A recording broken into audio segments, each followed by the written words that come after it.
Selamat datang dan selamat berjumpa kembali dalam pembelajaran jarak jauh.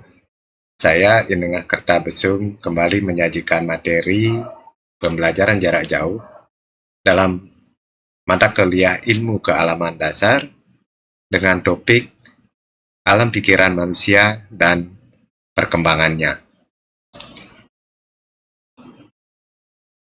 Pada dasarnya, manusia itu punya kelebihan-kelebihan dari yang lainnya.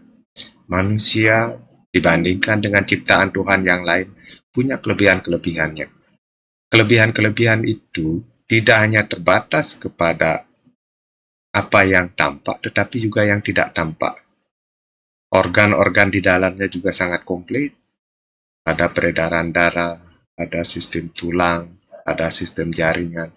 Nah, ini yang berbeda dengan ciptaan Tuhan lainnya.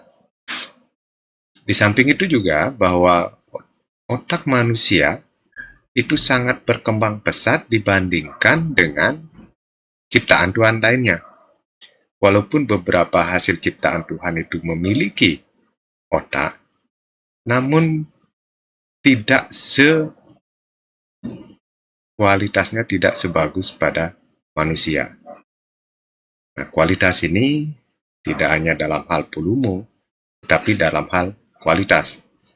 Nah, kualitas pikiran atau kualitas otak itu akan menimbulkan pikiran-pikiran yang lebih berkualitas. Dengan demikian, manusia punya pikiran, punya nalar yang lebih dibandingkan dengan ciptaan Tuhan yang lainnya, sehingga menimbulkan rasa ingin tahu yang lebih. Rasa ingin superior, rasa ingin paling jago, dan lain sebagainya. Itulah yang akibat dari pola pikiran manusia yang melebihi dari yang lain.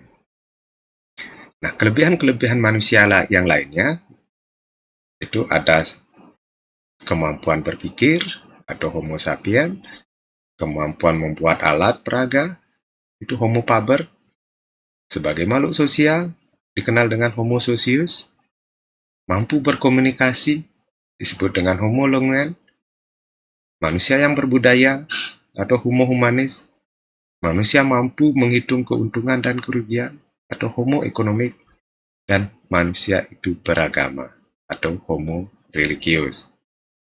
Sebagai Homo sapien atau orang yang mampu berpikir. Nah, pikiran itu dikendalikan oleh otak. Otak, kembali lagi saya bilang bahwa otak berkembang sangat pesat dan sangat baik.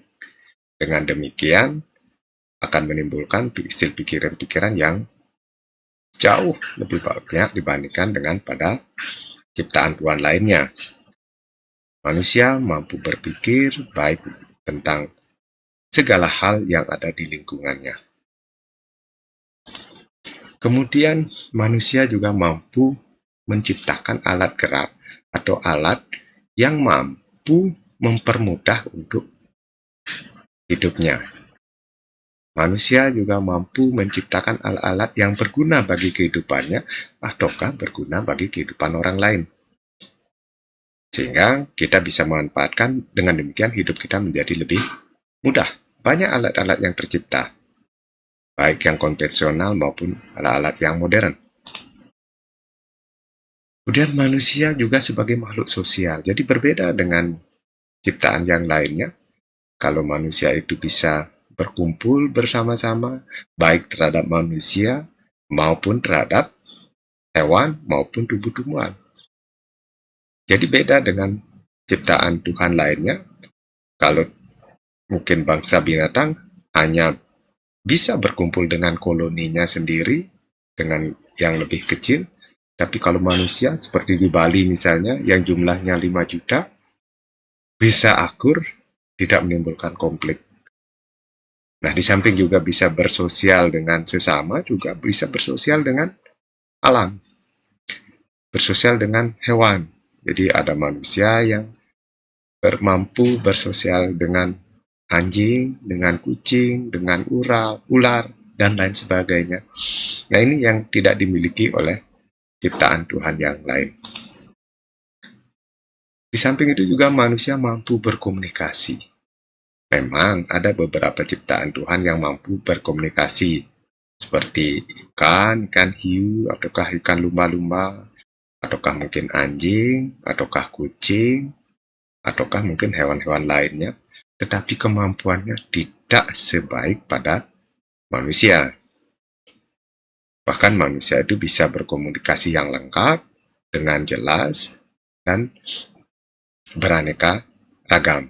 Nah, seperti pada contoh di gambar ini, bisa berkomunikasi jarak jauh dengan peralatan yang ada, seperti pada telepon umum ini, atau juga ini anak-anak muda yang berkomunikasi dengan orang lain di luar jangkauannya.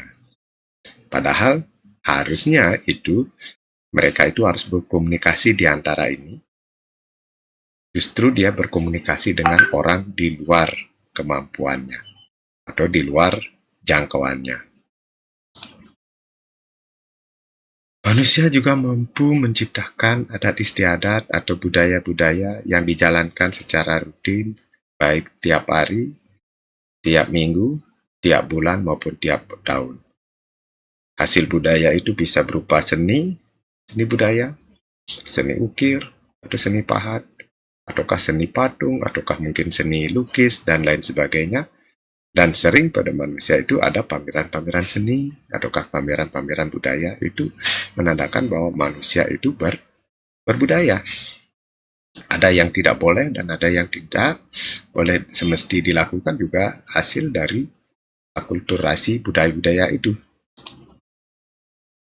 Dan manusia juga punya kelebihan dibandingkan dengan yang lain. Manusia mampu menghitung keuntungan dan kerugian yang ditimbulkan seperti pada gambar berikut.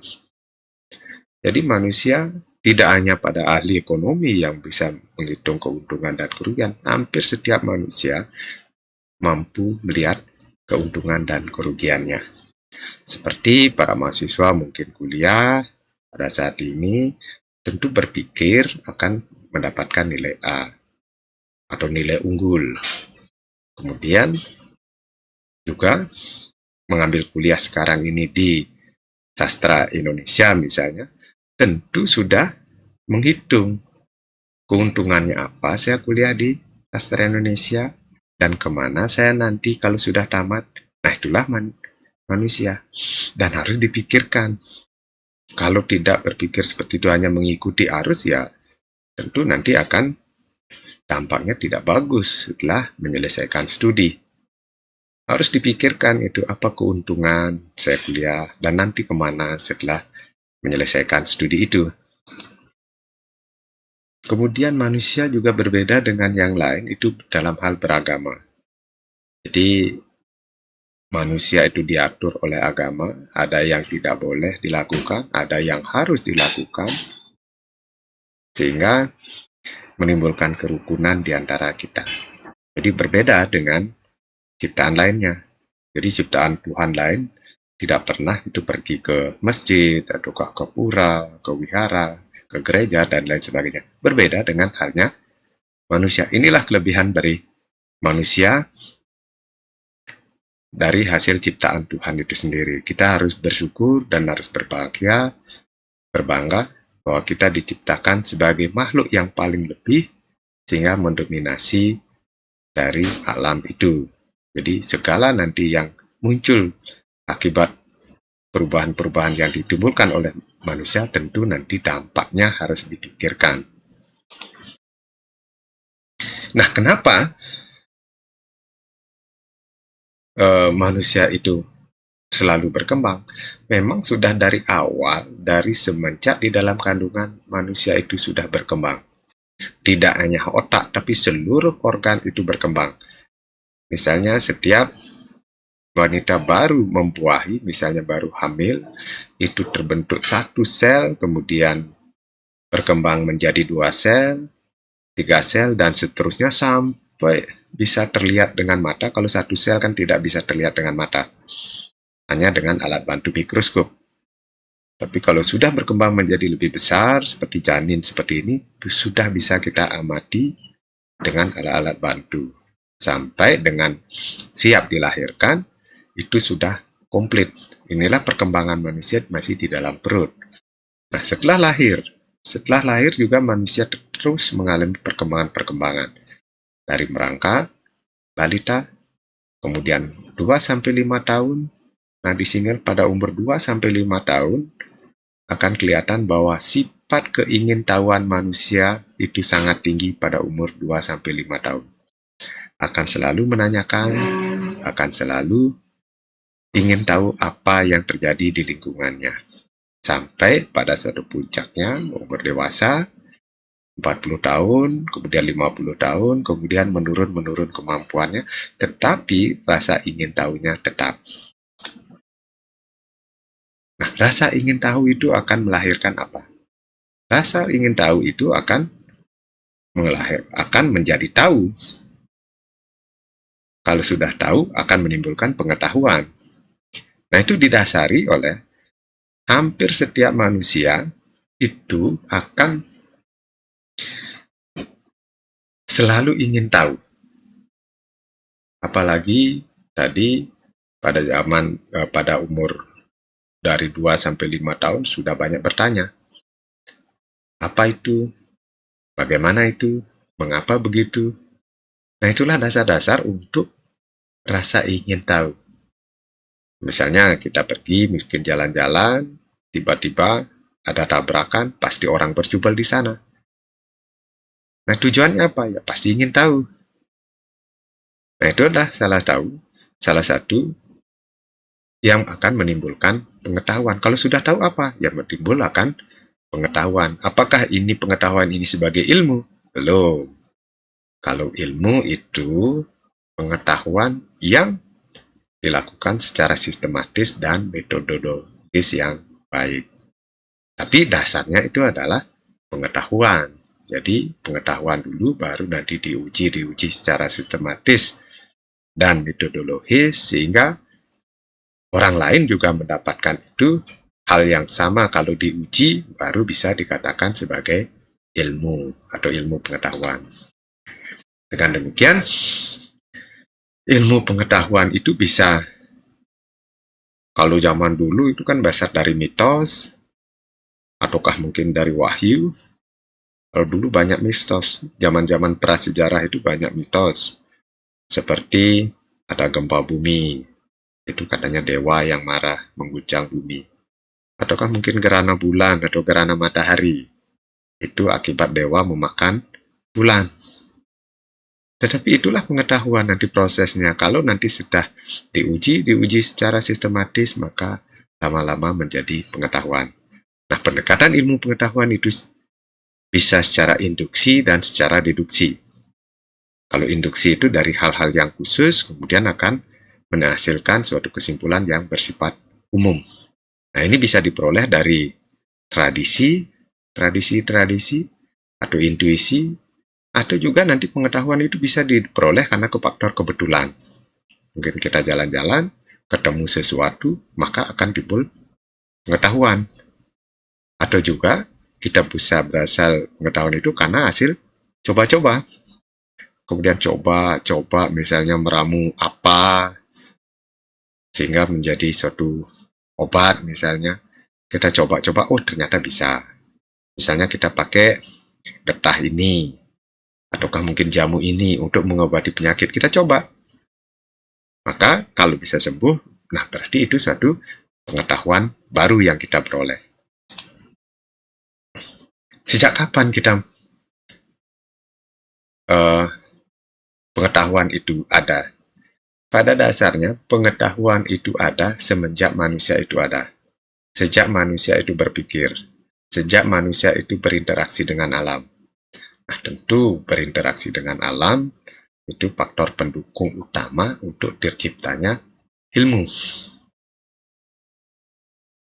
Karena tanpa berinteraksi dengan alam, tidak mungkin kita akan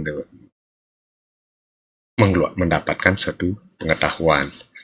Jadi pada dasarnya manusia itu memiliki akal ataukah otak itu akan dipakai untuk berpikir, kemudian berpikir itu akan begitu berpikir akan mendapatkan pengetahuan baru, ataukah ilmu-ilmu baru. Dari pengetahuan itu akan muncul suatu ilmu.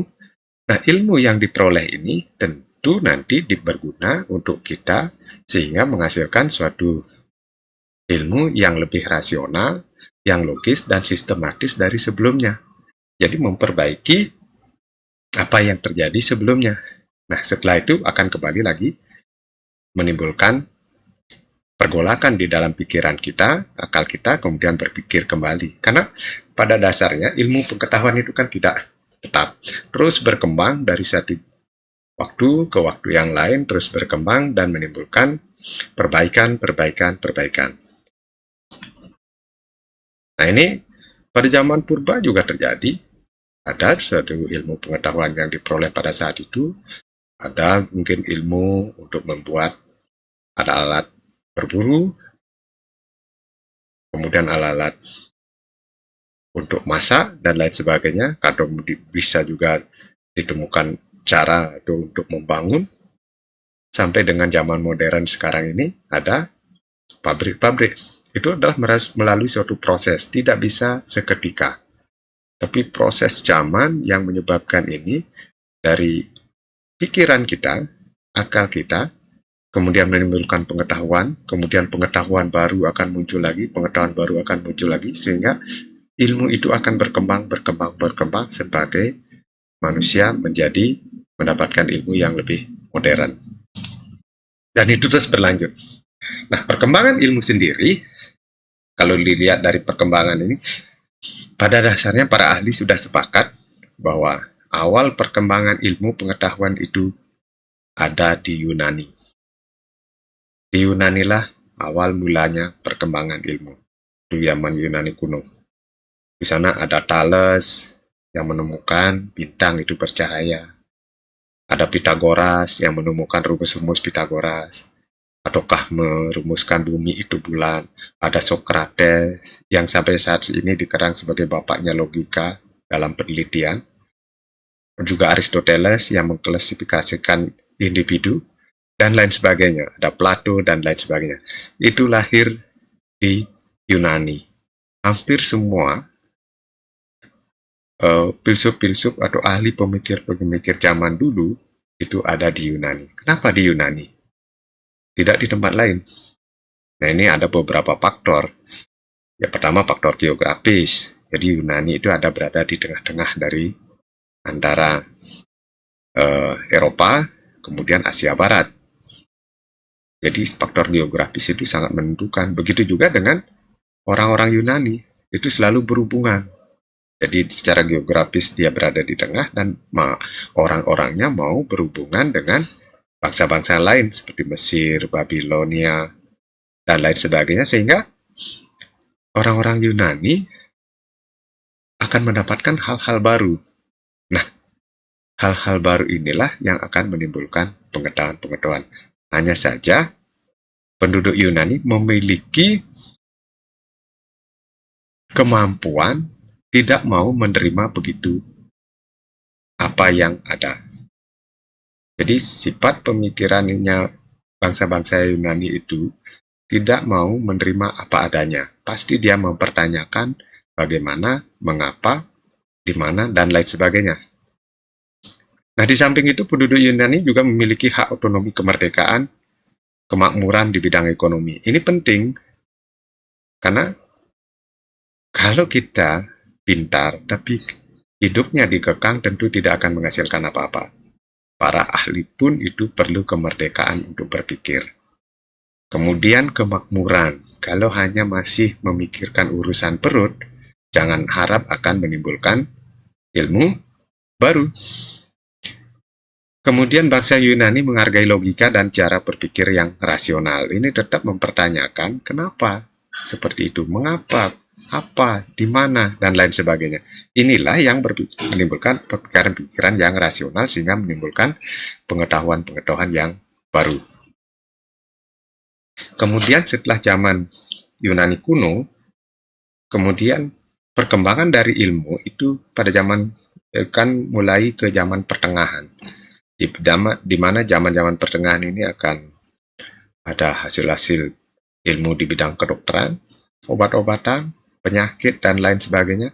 Ada farmasi, obat-obatan, astronomi, kimia, biologi, bidang kedokteran ditemukannya beberapa penyakit akibat ditemukannya mikroskop. Itu perkembangan ilmu yang sangat pesat. Jadi ada sel-sel kuman ataukah sel-sel bakteri yang kecil-kecil yang awalnya tidak terlihat oleh mata, begitu ketemu mikroskop bisa dilihat dengan lebih jelas, dan itulah awal mulanya ilmu kedokteran berkembang. Nah, pada zaman pertengahan ini sudah mulai memanfaatkan kincir air, adanya kertas, adanya kompas, angka, huruf, dan lain sebagainya. Nah, sekarang ke zaman modern, zaman kita. Nah, zaman modern itu tentu berbeda dengan zaman terdahulu, di mana komunikasinya, cara komunikasi juga akan berbeda. Ini seperti pada gambar. Nah, di sini kalau zaman dulu, ini di bawah tahun 70-an, orang memakai telepon ini saja, komunikasinya lewat telepon rumah, tidak bisa dibawa pergi kemana-mana, komunikasi harus dari rumah. Kemudian berkembang menjadi telepon umum, ada telepon umum di tiap-tiap fasilitas umum, di tiap-tiap sekolah, ada telepon umum untuk menghubungkan ke rumah, tapi tidak bisa menerima panggilan. Kemudian lambat laun muncullah telepon seluler. Nah, telepon seluler pun awalnya itu hanya sebagai untuk telepon dan untuk SMS. Kemudian berkembang lagi menjadi telepon yang lebih lengkap dengan fasilitas yang lebih lengkap, bahkan menggantikan otak manusia. Sekarang ini kan telepon menggantikan otak manusia, handphone.